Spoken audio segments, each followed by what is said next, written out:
ത്രിയേക ദൈവനാമത്തിന് മഹത്വമുണ്ടായിരിക്കട്ടെ. വചനപുലരിയിലേക്ക് എല്ലാവർക്കും സ്നേഹപൂർവ്വം സ്വാഗതം ആശംസിക്കുന്നു. വിശുദ്ധ പത്രോസ് അപ്പോസ്തലൻ അപ്പോസ്തല പ്രവൃത്തിയിൽ 10-ാം അധ്യായത്തിൽ 34 വചനം വായിക്കുമ്പോൾ ഒരു പ്രസംഗം പറയുന്നത് കേൾക്കുവാനായിട്ട് സാധിക്കും. അദ്ദേഹത്തിൻ്റെ വളരെ പ്രധാനപ്പെട്ട ഒരു പ്രസംഗമാണ്. പത്രോസ് അവരോട് സംസാരിച്ചു തുടങ്ങി.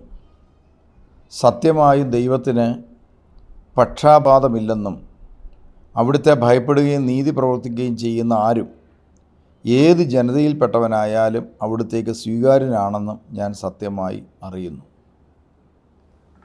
സത്യത്തിൽ ഒത്തിരി ഈ കാലഘട്ടത്തിൽ അനേകം മനുഷ്യർക്ക് വലിയൊരു ഇൻസൈറ്റ്, ഒരു ഉൾക്കാഴ്ച നൽകുന്ന തിരുവചനമാണ് ഇത്.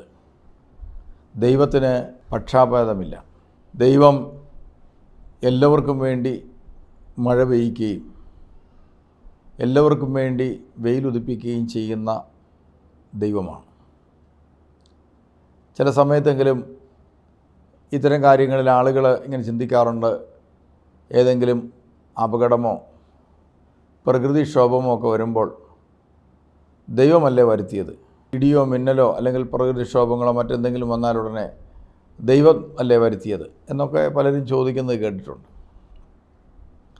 എന്നാൽ സത്യത്തിൽ അതല്ല എന്ന് പറയാനുള്ള ആന്തരിക ബലം പലപ്പോഴും മനുഷ്യന് ഇല്ലാതെ പോകും. സത്യം അതാണ്. പ്രകൃതിക്ഷോഭമോ മറ്റ് കാര്യങ്ങളൊന്നും ദൈവം വരുത്തിയതല്ല. ഇതെല്ലാം ദൈവം സൃഷ്ടിച്ച സംവിധാനങ്ങളാണ്. ഈ സംവിധാനങ്ങളുടെ നിലനിൽപ്പിന് വേണ്ടി ഒരു പ്രത്യേക ക്രമവും ദൈവം നൽകിയിട്ടുണ്ട്. അവിടെ എല്ലാവരും തുല്യരായ ആളുകളാണ്. ഈ തുല്യനീതി സത്യത്തിൽ ഓരോ മനുഷ്യ ഹൃദയങ്ങളും സ്വീകരിക്കുക എന്ന് പറയുന്നതാണ് ദൈവവചനം സ്വീകരിക്കുക എന്ന് പറഞ്ഞാൽ അതിൻ്റെ അർത്ഥം. അപ്പോൾ അതുകൊണ്ട് തന്നെ ഓരോ മനുഷ്യൻ്റെയും ജീവിതത്തിൽ ഏത് സ്ഥലത്ത്, ഏത് രാജ്യത്ത്, ഏത് മതത്തിൽ ജീവിക്കുന്നു എന്നുള്ളതിനേക്കാൾ അവൻ മനുഷ്യനോട് എടുക്കുന്ന നിലപാടെന്ത് എന്നുള്ളത് വളരെ മർമ്മപ്രധാനമായൊരു കാര്യമാണ്. ക്രിസ്തുവിൻ്റെ വരവോടുകൂടി, അവൻ്റെ ആ മനുഷ്യാവതാരത്തോടുകൂടി സകല മാനവകുലത്തിനും വേണ്ടിയുള്ള സന്തോഷത്തിൻ്റെ സദ്വാർത്തയായിട്ടാണ് ക്രിസ്തുവിനെ ലോകത്തിന് വെളിപ്പെടുത്തുന്നത്.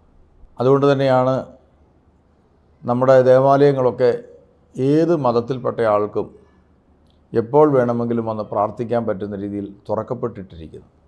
ആർക്ക് വേണമെങ്കിലും പ്രവേശിക്കാനായിട്ട് അനുവാദമുണ്ട് ക്രൈസ്തവ ദേവാലയങ്ങൾക്ക്. അപ്പോൾ ദൈവത്തിൻ്റെ നീതിയോടും കരുണയോടും ഏറ്റവും അടുത്ത് നിൽക്കാൻ നമുക്ക് സാധിക്കുന്നത് ക്രിസ്തുവിലൂടെയാണ്, ക്രിസ്തുവിനെ അറിയുന്നതിലൂടെയാണ്.